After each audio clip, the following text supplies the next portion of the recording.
નમસ્કાર મિત્રો, તમારું હાર્દિક સ્વાગત છે। આજે વાત કરવી છે ધોરણ 6 એનસીઈઆરટીની જે નવી બુક આવેલી છે મિત્રો, સામાજિક વિજ્ઞાન। તેમાં ભાગ number 1 most IMP MCQ police, તલાટી, ટેટ, ટાટ અને ઓલ જીકે માટેના ખાસ પ્રશ્નો જે છે એ પ્રશ્નોત્તરીની ચર્ચા આપણે આ વિડીયોની અંદર કરવાના છીએ। ચેનલની અંદર પ્રથમ વખત આવ્યા છો તો ચેનલને સબસ્ક્રાઈબ કરી જે મિત્રો સરકારી નોકરી માટેની તૈયારી કરી રહ્યા છે તેમના સુધી આ વિડીયો શેર કરવાનો મિત્રો ભૂલશો નહીં, જેથી કરીને તેઓને પણ આ વિડીયોનો મહત્તમ લાભ મળી શકે। તો હવે આપણે અહીંથી ચેપ્ટર વાઇઝ જે પ્રશ્નોત્તરી છે તેની શરૂઆત કરવાના છીએ।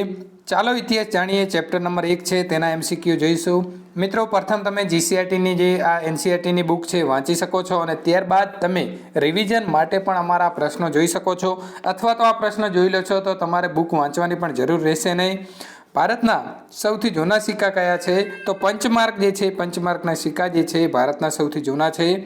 કયો વિષય આપણને ભૂતકાળ વિશેની માહિતી આપે છે? તો ઇતિહાસ જે છે એ આપણને ભૂતકાળની માહિતી આપે છે। નંબર 3, હિમાલયમાં થતા કયા વૃક્ષોની પાતળી આંતરછાલ ઉપર હસ્તપ્રતો લખવામાં આવે છે? તો ભુર્જ જે છે તેના ઉપરથી મિત્રો ભોજપત્ર જે છે નામ પડેલું છે। ધાતુ કે પથ્થર ઉપર કોતરીને લખવામાં આવતા લેખને શું કહે છે? તો તેને અભિલેખ કહે છે। કયા શાસકના શિલાલેખ ખૂબ જ જાણીતા છે? તો અશોકના જે શિલાલેખ છે એ ખૂબ જ જાણીતા છે। પ્રાચીન સમયમાં કોણ પોતાના આદેશો શિલાઓ ઉપર કોતરાવી પ્રજા સાથે સંવાદ કરતા હતા? તો પ્રાચીન સમયની અંદર રાજાઓ જે હતા એમના સંવાદ કરવા માટે આવા શિલાઓ ઉપર જે સંવાદ છે કોતરાવતા હતા। ત્રાંબાના પતરા ઉપર કોતરીને લખવામાં આવતા લખાણને શું કહે છે?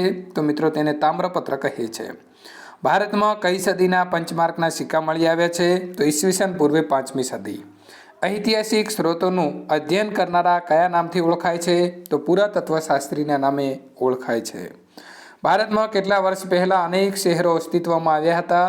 તો 4500 વર્ષ પહેલાં જે છે એ મિત્રો શહેરો અસ્તિત્વમાં આવેલા હતા। હવે ખાસ અહીં કન્ફ્યુઝનવાળો પ્રશ્ન છે। તો ઈરાનીઓ જે છે એ સિંધુ નદીને શું કહેતા હતા? તો ઈરાનીઓ જે છે એ ઇન્ડસ કહેતા હતા મિત્રો ખાસ, અને ગ્રીસના લોકો જે છે એ સિંધુ નદીને ઇન્ડસ કહેતા હતા। એટલે ખાસ ઈરાની તો ઇન્ડોસ અને ગ્રીસ તો ઇન્ડસ જે છે એ યાદ રાખજો।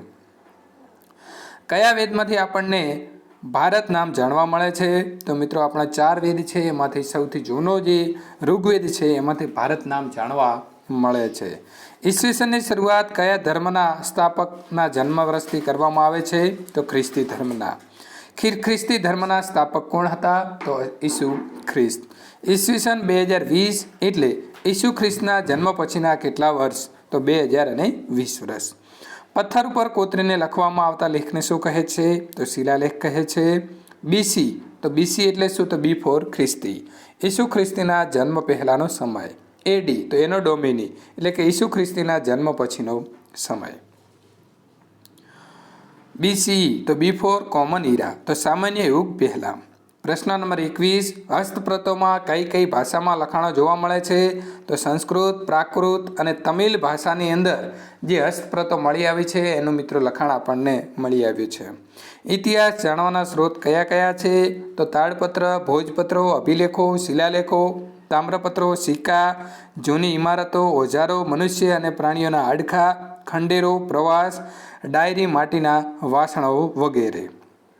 અહીં મિત્રો આપણે દીપ્તિબેન જોશી જે છે તેમને આભારી છીએ કે જેમને આવા સરસ મજાના પ્રશ્નો બનાવેલા છે। ત્યારબાદ ચેપ્ટર નંબર 2 આદિમાનવથી સ્થાયી જીવનની સફર। તો પહેલો પ્રશ્ન છે, આદિમાનવો કયા પ્રાણીઓને શોધવા એક જગ્યાએથી બીજી જગ્યાએ ભટકતા હતા? તો હરણ અને ઘેટા બકરાને શોધવા માટે ભટકતા હતા। નંબર 2, શિકારી અને ભટકતું જીવન જીવતા આદિમાનવના સમયને કયો યુગ કહેવામાં આવે છે? તો પાષાણ યુગ કહેવામાં આવે છે। આદિમાનવ કઈ ટેકનોલોજી સાથે સંકળાયેલો હતો? તો પથ્થરની ટેકનોલોજી સાથે સંકળાયેલો હતો। મધ્યપ્રદેશમાં આદિમાનવોના વસવાટ માટેનું કયું સ્થળ મળી આવ્યું છે? તો ભીમબેટકા જે છે એ ગુફા મળી આવી છે। વરસાદ અને જંગલી પ્રાણીઓથી રક્ષણ મેળવવા આદિમાનવ કેવી ગુફામાં રહેતો હતો? તો આદિમાનવ પ્રાકૃતિક રીતે જે ગુફાઓ બનેલી હતી એમાં રહેતો હતો। આદિમાનવનું જીવન કેવું હતું? તો આદિમાનવનું જીવન ભટકતું હતું। આદિમાનવો શિકાર કરવા માટે કયા સાધનનો ઉપયોગ કરતા હતા? તો પથ્થરના હથિયારોનો ઉપયોગ કરતા હતા। ભીમબેટકા કયા રાજ્યમાં આવેલું છે? તો મધ્યપ્રદેશ. પ્રશ્ન નંબર 9. આદિમાનવો અગ્નિથી પરિચિત હશે એવું કયા અવશેષોના આધારે કહી શકાય છે? તો જે રાખના અવશેષો આપણને મળી આવ્યા છે એના આધારે કહી શકીએ કે એ સમયના લોકો અગ્નિથી પરિચિત હશે.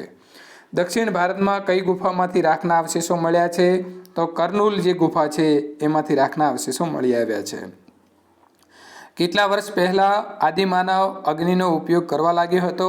તો આજથી આશરે 11,000 વર્ષ પહેલાં જે છે એ અગ્નિનો ઉપયોગ કરવા લાગ્યો હશે. આદિમાનવના જીવનમાં પરિવર્તન લાવનારી બીજી શોધ કઈ હતી? તો પૈડું અથવા તો ચક્ર. માનવીના સ્થાયી જીવનમાં પ્રથમ સાથીદાર કોણ હતો? તો કૂતરો જે છે મિત્રો પ્રથમ સાથીદાર હતો. શરૂઆતમાં આદિમાનવ ખેતીની સાથે બીજા કયા વ્યવસાય સાથે સંકળાયેલો હતો? તો પશુપાલન સાથે સંકળાયેલો હતો. કઈ બે પ્રવૃત્તિઓ આદિમાનવને સ્થાયી જીવન તરફ પરિવર્તિત કર્યું હતું? તો ખેતી અને પશુપાલન. આ બે પ્રવૃત્તિઓ થકી માનવ જે છે એ સ્થાયી થવા લાગ્યો. મેહરગઢ હાલ ક્યાં આવેલું છે? તો પાકિસ્તાનમાં આવેલું છે. મેહરગઢમાંથી કોના અવશેષો મળી આવ્યા છે? તો ઘઉં, જવ, ઘેટા બકરા, પથ્થરના ઓજારો વગેરે મળી આવ્યા છે.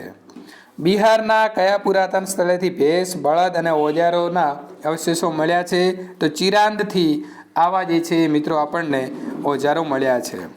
પુરાતન સ્થળેથી મળી આવેલા પથ્થરના તીક્ષ્ણ ઓજારો કયા કાર્યમાં વપરાતા હશે? તો મિત્રો આપણને જે ઓજારો મળ્યા છે એ ખેતી કામ માટે વપરાતા હશે. ઇનામ ગામ ભારતના કયા રાજ્યમાં આવેલું છે? તો મહારાષ્ટ્રમાં આવેલું છે. ઇનામ ગામમાં કેવા આકારના ઘર મળી આવ્યા છે? તો ગોળ જે છે એ મિત્રો આકારના ઘર મળી આવ્યા છે. આદિમાનવ કેવા પાકો ઉગાડતા હતા? તો ઘઉં, જવ, બાજરી, ચોખા, મસૂર વગેરે. આદિમાનવો કેવા પશુઓ પાળતા હતા? તો કૂતરા, ઘેટા બકરા, ગાય, ભેંસ, બળદ વગેરે. આદિમાનવના જીવનમાં કઈ બે શોધોએ મહત્વનું પરિવર્તન કર્યું છે? તો અગ્નિ અને પૈડાની જે શોધ થઈ છે એના કારણે પરિવર્તન આવ્યું છે. બાળકોના મૃતદેહોના અવશેષો ક્યાંથી મળી આવ્યા છે? તો મહારાષ્ટ્રના ઇનામ ગામમાંથી મળી આવ્યા છે. મેહરગઢમાં મળી આવેલા ઘરો કેવા હતા? તો લંબચોરસ હતા. વિંધ્ય પર્વતમાળામાં કઈ નદીની આસપાસના પ્રદેશોમાંથી પ્રાકૃતિક ગુફાઓ મળી આવી છે? તો જે નર્મદા નદી છે એની આજુબાજુ મિત્રો આપણને ગુફાઓ મળી આવી છે. તો અહીં આપણને 2 ચેપ્ટરના જે MCQ હતા એ પૂરા થાય છે. ત્યાર પછીના બીજા ચેપ્ટરોનો જો મિત્રો તમે આવા MCQ મેળવવા માંગો છો તો આપેલી એન્ડ સ્ક્રીન ઉપર ક્લિક કરીને મેળવી શકો છો. જો તમને મિત્રો અમારો વિડીયો પસંદ આવે છે તો લાઈક કરી જે મિત્રો સરકારી નોકરીની તૈયારી કરે છે તેમના સુધી શેર કરવાનું ભૂલશો નહીં.